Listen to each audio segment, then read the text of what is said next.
অনেক দিন আগের কথা, কাশীপুর নামক এক গ্রামে হরিদাস নামে এক ব্যক্তি বাস করতেন। তিনি দানশীলতায় দৃঢ়ভাবে বিশ্বাস করতেন।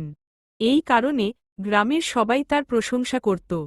হরিদাসের কাছে খাওয়ার মতো কিছু না থাকলেও তিনি অন্যদের সাহায্য করতে কখনো দ্বিধা করতেন না।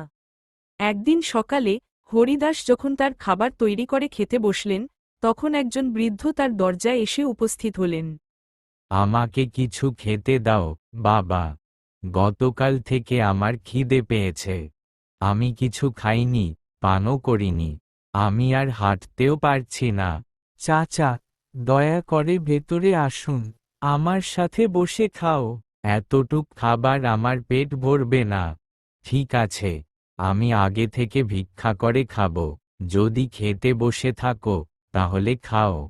ঠিক আছে, কাকা, তুমি এই সব খাবার খাও। আমি ক্ষুধার্ত থাকব কারণ আমি গত রাতে খেয়েছি। এই বলে হরিদাস তার থালা বাবার দিকে বাড়িয়ে দেয়। খাবার দেখে বাবাও তাড়াতাড়ি খেতে শুরু করে।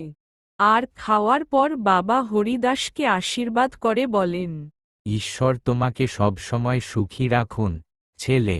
তুমি আমাকে তোমার ভাগের খাবার খাওয়ালে। আজকাল এত উদার মানুষ খুঁজে পাওয়া কঠিন। তুমি ধন্য হও।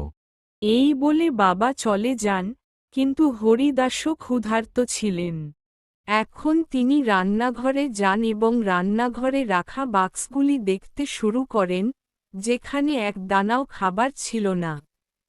আমাকে কিছু একটা খুঁজে বের করতে হবে। অন্তত কোথাও থেকে খাবারের ব্যবস্থা করতে হবে। ওই বেচারার পেট ভরে গেছে। আমার খুব স্বস্তি লাগছে। এই চিন্তা মাথায় রেখেই হরিদাস ঘর থেকে বেরিয়ে যায়।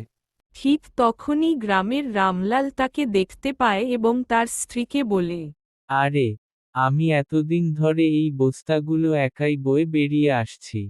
আমি এখনই হরিদাসকে বলছি, দেখবে সে আমাকে কিভাবে সাহায্য করবে। যাই হোক, সে মানুষকে সাহায্য করতে আগ্রহী। যদিও তার নিজের পকেটে একটা পয়সাও নেই, তবুও সে নিজেকে একজন মহান দানশীল বলে ভান করে। এবার রামলাল হরিদাসকে ডাকে, আরে, কেমন আছো, রামলাল? সব ঠিক আছে তো? তুমি কি ক্ষেত থেকে শস্যের বস্তা আনছো? ওহ, হ্যাঁ, হ্যাঁ, আমার এখনো ক্ষেত থেকে আরো 10টি বস্তা আনতে হবে। কিন্তু আমি খুব ক্লান্ত। তুমি যদি আমাকে একটু সাহায্য করতে, তাহলে আমার কাজ দ্রুত হয়ে যেত। কেন নয়, এসো, আমি তোমাকে সাহায্য করে তুমি একটু বিশ্রাম করো। সে বোকা, এবং তাকে বোকা বানানো সহজ। আচ্ছা, এতে আমাকে সাহায্য করা হবে এবং আমাকে কিছুটা বিশ্রাম দেওয়া হবে। এই বলে রামলাল হরিদাসকে ক্ষেত থেকে তার বাড়িতে বেশ কয়েকটি বস্তা নিয়ে যেতে বলে।